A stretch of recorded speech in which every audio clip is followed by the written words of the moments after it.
Future مستقبل present کے ساتھ کوئی تعلق نہیں ہے، زید زید ہی رہے گا۔ اسم کی پہچان، اسم کی پہچان عام طور پر تنوین یا ال سے ہوتی ہے۔ اب پچھلے لیسن میں ہم نے تنوین کے بارے میں پڑھا ہے، تو الحمدللہ اب ہمیں پتہ ہے کہ تنوین کیا ہے۔ جیسے دو پیش، دو زبر اور دو زیر کو تنوین کہتے ہیں، اور اسی طرح سے جب ال اس کے ساتھ لگائیں تو یہ اسم بن جاتا ہے۔ جیسے کتابن، تو یہاں پہ اس کے اوپر تنوین آ رہی ہے، اس لیے ہم یہ کہیں گے کہ یہ اسم ہے۔ کتابن دو زبر اور کتابن دو زیر، تو یہ دو پیش، دو زبر اور دو زیر، یہ تنوین ہے، اس لیے ہم کہیں گے کہ یہ اسم ہے، کیونکہ اسم کی پہچان جو ہے وہ تنوین سے ہوتی ہے۔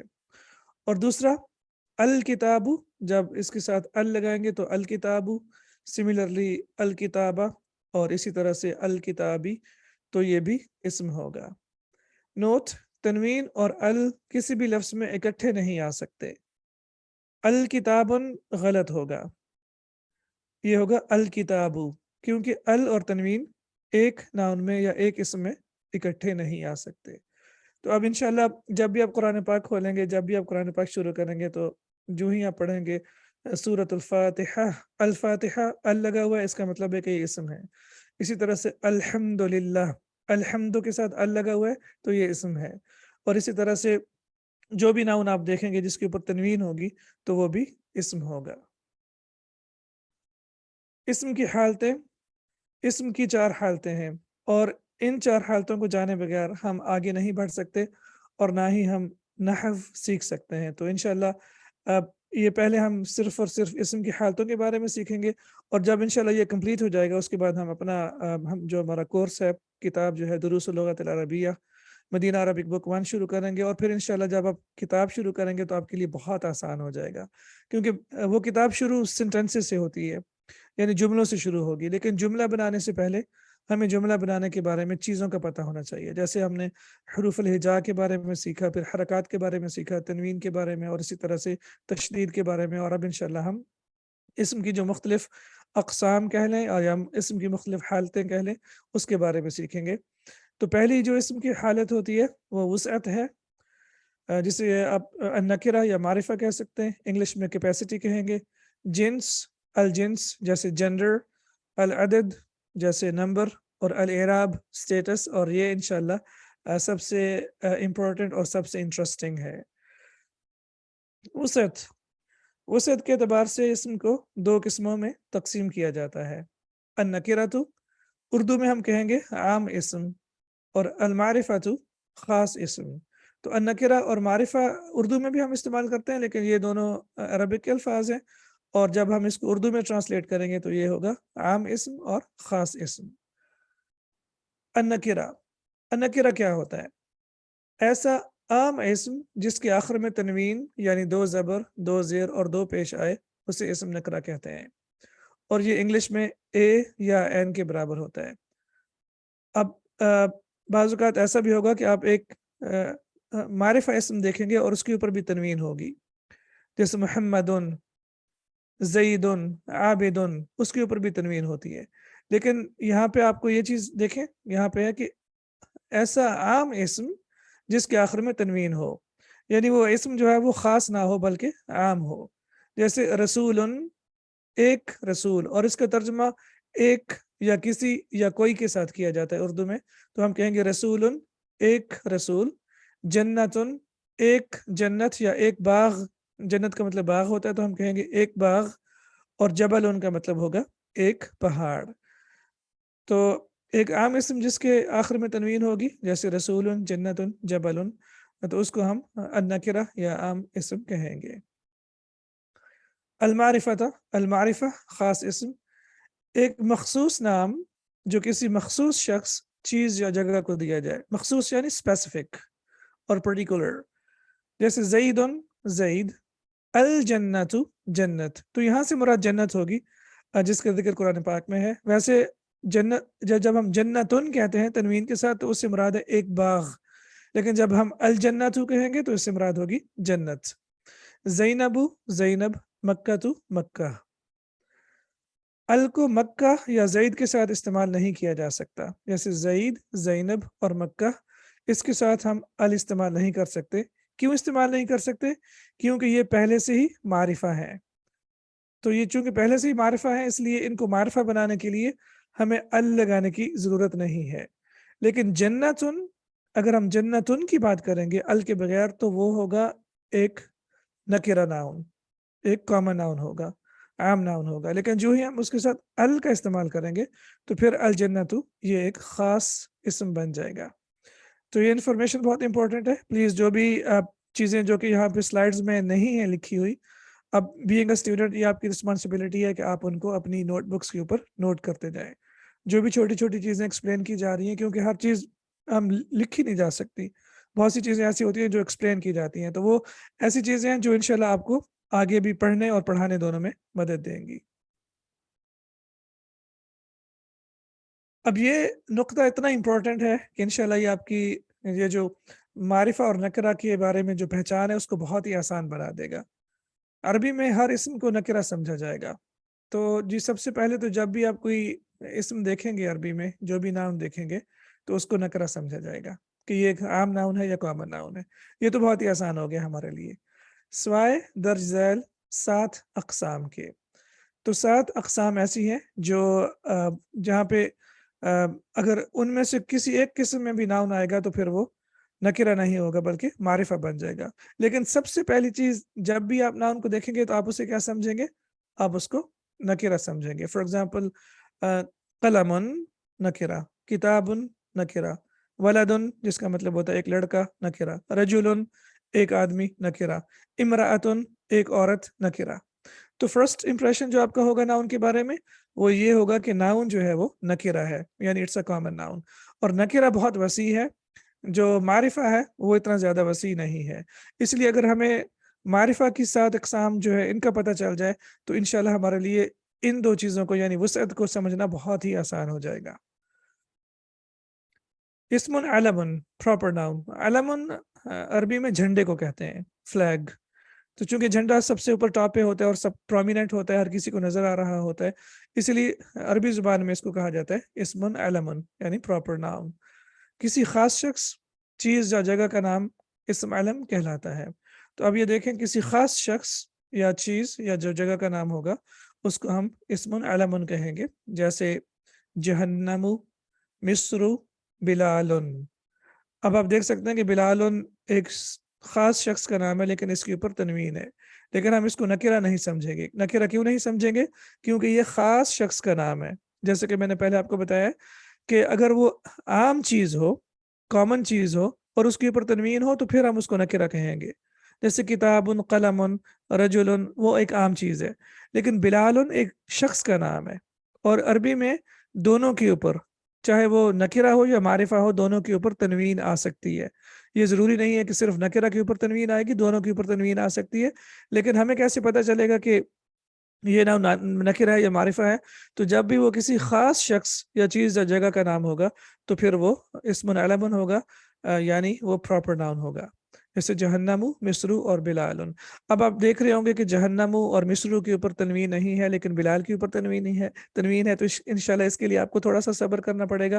جب ہم اسم کی چوتھی مطلب قسم کی طرف جائیں گے، اعراب کی بات کریں گے، تو وہاں پہ انشاءاللہ آپ کو پتہ چل جائے گا کہ اس کے اوپر تنوین کیوں نہیں ہے اور اس کے اوپر تنوین کیوں نہیں ہے.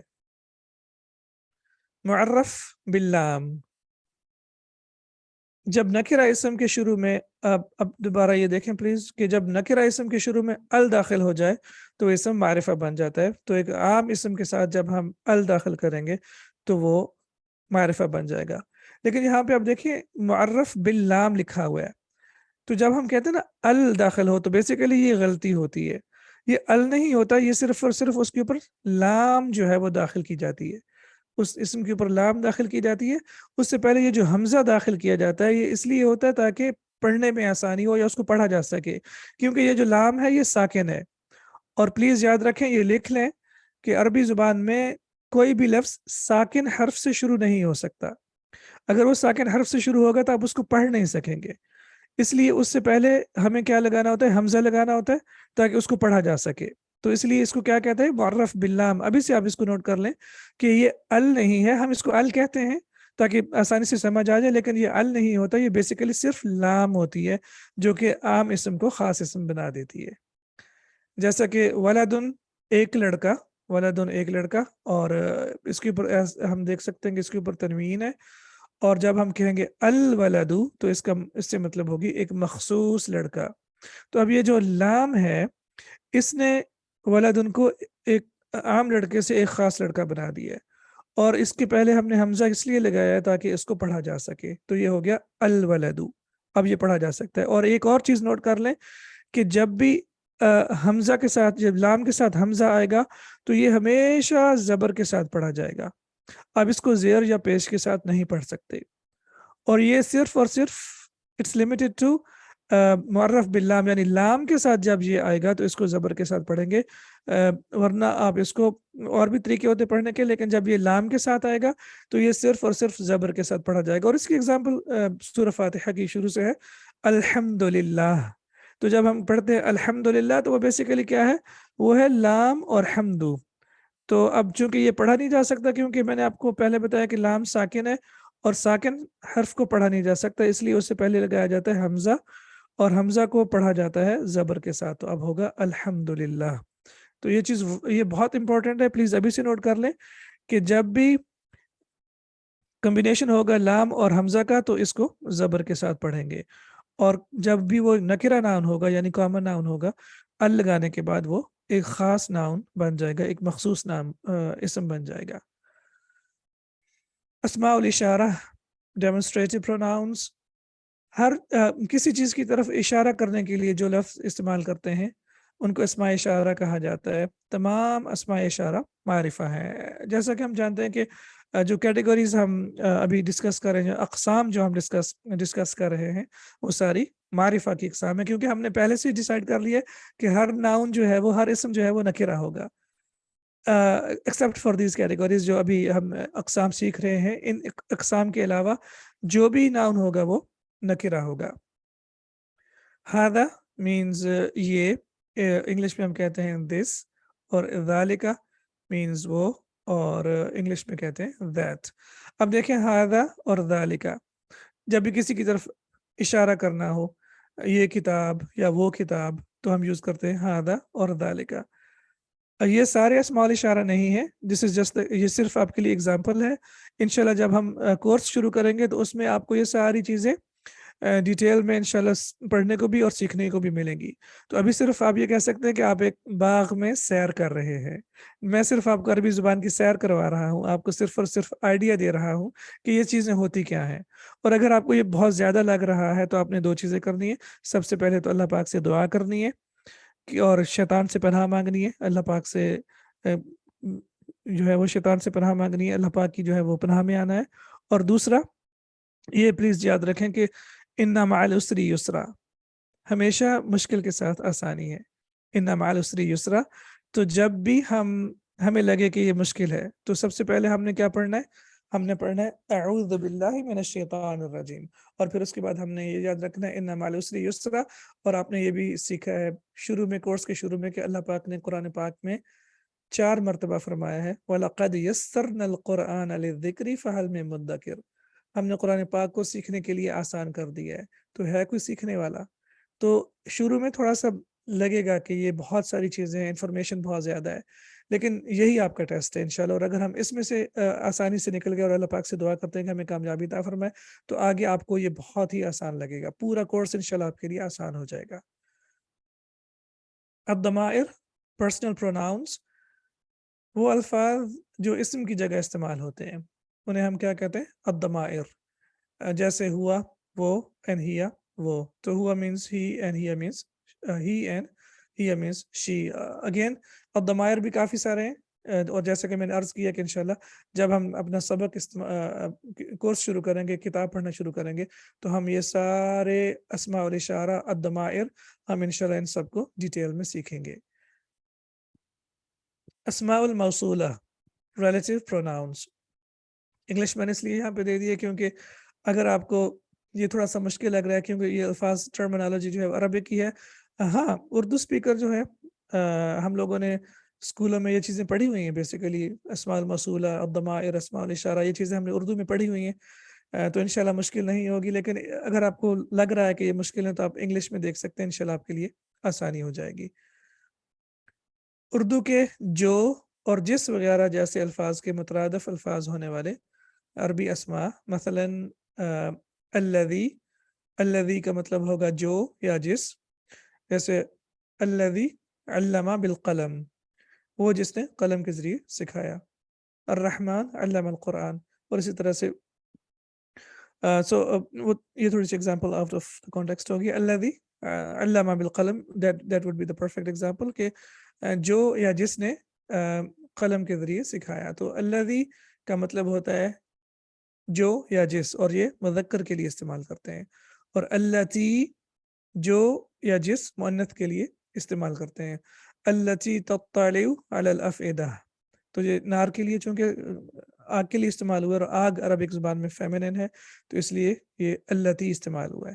تو جو ایک شخص ہوگا اس کے لیے الذی، اور جو ایک مؤنث ہوگی اس کے لیے اللاتی استعمال ہوگا. اور ہم جانتے ہیں کہ الذین اس کا جمع ہے، دونوں کا جو پلورل ہے وہ الذین ہوگا، اور قرآن پاک میں یا ایھا الذین آمنوا بہت زیادہ استعمال ہوا ہے. تو یہ ان کو کیا کہتے ہیں؟ اسماء الموصولہ. مضاف الی المعرفہ، possession to a definite noun. جب کسی اسم نکرہ کو اسم معرفہ کے ساتھ نسبت دے دی جائے، یعنی جوڑ دیا جائے، تو وہ اسم نکرہ بھی اسم معرفہ بن جاتا ہے. جیسے بیتن، ایک گھر، تو بیتن کیا ہے؟ نکرہ ہے. اللہ معرفہ ہے، ڈیفینیٹ ہے، اور اس سے بڑھ کے کوئی معرفہ ہو نہیں سکتا. اللہ، تو جب ہم کہتے ہیں کہ بیت اللہ، اللہ کا گھر، تو اب بیت بھی معرفہ بن گیا ہے. کیوں معرفہ بن گیا ہے؟ کیونکہ اس کی نسبت جو ہے وہ لفظ اللہ کے ساتھ یا لفظ الجلالہ کے ساتھ ہو گئی ہے، تو اس لیے اب اس کو بھی ہم معرفہ کہیں گے. اور یہ بہت امپورٹنٹ اور انٹرسٹنگ انشاءاللہ ایک آپ کہہ سکتے ہیں اسلوب ہے عربی زبان کا. اور یہ انشاءاللہ سیکھنے کے بعد آپ کو بہت مطلب عربی کی سمجھ بھی آئے گی، اور آپ کو بہت زیادہ انٹرسٹنگ بھی لگے گا. تو ایک دفعہ پھر، جب بھی کسی نکرہ اسم کو، یعنی عام اسم جو ہوتا ہے یا کامن ناؤن کہہ لیں، جب اس کی نسبت معرفہ کے ساتھ جوڑ دی جائے، جیسے کسی عام کو کسی خاص کے ساتھ بٹھا دیا جائے تو وہ خاص بن جاتا ہے. اسی طرح سے کسی بھی عام چیز کو جب اس کی نسبت خاص چیز کے ساتھ کر دی جاتی ہے تو وہ خاص بن جاتی ہے. تو جیسے بیتن کا مطلب ہوگا ایک گھر، اور یہ نکرہ ہے، اور جب اس کو لفظ الجلالہ اللہ کے ساتھ جوڑ دیا جائے گا تو پھر یہ معرفہ بن جائے گا. یہ کیوں معرفہ بن گیا ہے؟ کیونکہ یہ اس کی نسبت ہو گئی ہے اللہ کے نام کے ساتھ، تو اس لیے یہ بھی معرفہ بن گیا ہے، اور اس کا ترجمہ ہوگا اللہ کا گھر. یہ ہے ہماری چھٹی قسم. اور اس کے بعد انشاءاللہ ہم آخری کی طرف جاتے ہیں، المنادہ، جس کو بلایا جائے. کسی نکرہ اسم کو بلانے یا آواز دینے پر وہ اسم نکرہ اسم معرفہ بن جاتا ہے. جیسے ولدن کا مطلب ہوگا ایک لڑکا. جب ہم کہیں گے یا ولدو تو اس سے مراد ہوگی ایک مخصوص لڑکا. جیسے ہم اردو میں کہتے ہیں ارے لڑکے، تو جب کسی کو آواز دینی ہو تو کسی کو اسپیسیفائی کرنا ہو، مخصوص کرنا ہو. اب بہت سارے لڑکے ہیں اور آپ کسی ایک کو بلانا چاہ رہے ہوں تو پھر آپ یا کا لفظ یوز کریں گے تو وہ خاص بن جائے گا. اب یہاں پہ دیکھیں کہ ولدن ایک نکرہ ناؤن ہے، اور جب اس کے ساتھ یا کا لفظ لگا ہے تو یہ معرفہ بن گیا ہے. اسی طرح سے ہم نے دیکھا ہے کہ ولدن ایک نکرہ نام ہے، اور جب اس کے ساتھ ال لگاتے ہیں تو پھر یہ معرفہ بن جاتا ہے. اور دونوں میں آپ نے دیکھا ہوگا کہ جب آپ کہتے ہیں الولدو تو اس میں کیا ہوتا ہے؟ اس میں تنوین جو ہے وہ اڑ جاتی ہے، الولدو. اور اسی طرح سے جب آپ نے کہا یا ولدو تو یہاں بھی تنوین اڑ گئی ہے. تو یاد رکھیں کہ جب بھی یا کے بعد سنگولر ناؤن آئے گا، ایک ناؤن آئے گا یا کے بعد، تو پھر اس کی تنوین جو ہے وہ ختم ہو جائے گی، اور وہ صرف اور صرف پیش میں چینج ہو جائے گا. تو خلاصہ جی ہمارے سبق کا آج، سب سے پہلے ہم نے کلمہ کے بارے میں پڑھا ہے کہ یہ ایک میننگ فل یا بامعنی الفاظ کا مجموعہ ہوتا ہے. پھر ہم نے کلمہ کی اقسام دیکھی ہیں، اس میں ہم نے دیکھا ہے کہ اسم ہوتا ہے، فعل ہوتا ہے، اور حرف ہوتا ہے. ہم نے سٹارٹ کیا اسم کے ساتھ، اور انشاءاللہ آگے جو ہم اپنے کورس میں بڑھتے جائیں گے اس میں ہم ورب یعنی فعل کو پڑھیں گے، اور ساتھ ساتھ انشاءاللہ ہم حروف کو بھی پڑھتے جائیں گے. تو ہم نے یہ دیکھا ہے کہ عربی میں ہر اسم کو نکرہ سمجھا جائے گا. یہ انفارمیشن بہت امپورٹنٹ ہے کہ ہر اسم کو نکرہ سمجھا جائے گا سوائے درج ذیل 7 اقسام کے. اور وہ کون سی ہے؟ اسم علم یعنی خاص نام، معرف بالنام جب کسی بھی عام یا نکرہ اسم کو ال کے ساتھ معرفہ بنا دیا جائے، اسماء الاشارہ جب کسی کی طرف اشارہ کیا جائے، الضمائر یعنی پروناؤنس جو کہ بیسیکلی ہم ان کو ناؤن کی جگہ پہ استعمال کرتے ہیں. جیسے بلال، آپ کہتے ہیں کہ بلال ایک اچھا لڑکا ہے، اور پھر آپ دوبارہ اس کی بات کرنا چاہیں تو آپ کہیں گے کہ وہ بہت اچھے سے پڑھتا ہے. تو پہلے ہم نے بلال اور پھر اس کے بعد ہم نے کہا وہ. تو الضمائر بیسیکلی کیا ہوتے ہیں؟ ناؤن کو ریپلیس کرتے ہیں. پھر اس کے بعد اسماء الموصولہ ہم نے پڑھے ہیں کہ یہ بیسیکلی 2 سینٹینسز کو جوڑنے کے لیے استعمال ہوتے ہیں. مضاف الی المعرفہ ہم نے پڑھا ہے کہ جب بھی کوئی کامن ناؤن خاص ناؤن کے ساتھ جوڑ دیا جائے تو وہ بھی پھر خاص ناؤن بن جاتا ہے. اور پھر اینڈ پہ ہم نے دیکھا المنادہ، جب کسی کو یا کا لفظ استعمال کر کے بلایا جائے، اگر وہ کامن ناؤن ہو تو وہ خاص ناؤن بن جاتا ہے، یعنی معرفہ ہو تو وہ نکرہ ہو تو وہ معرفہ بن جاتا ہے. اگر وہ پہلے سے ہی معرفہ ہے، جیسے ونس اگین یعنی اللہ پاک سے بڑا کچھ معرفہ ہو نہیں سکتا، تو اللہ معرفہ ہے، تو جب ہم یا اللہ کہیں گے تو اس میں صرف ہم اللہ پاک کو مدد کے لیے پکار رہے ہیں. لیکن جب ہم کسی عام اسم کے ساتھ جیسے ولد، رجل، امرأۃ، جب اس کے ساتھ یا لگائیں گے تو پھر وہ خاص بن جائے گا. تو انشاءاللہ اللہ سے دعا ہے کہ اللہ پاک ہمارا سیکھنا سکھانا قبول فرمائے، اور جو بھی ہم سیکھ رہے ہیں اس کو ہمارے لیے آسان بنائے. سبحانک اللہم و بحمدک، اشہد ان لا الہ الا انت، استغفرک و اتوب الیک. السلام علیکم ورحمۃ اللہ وبرکاتہ.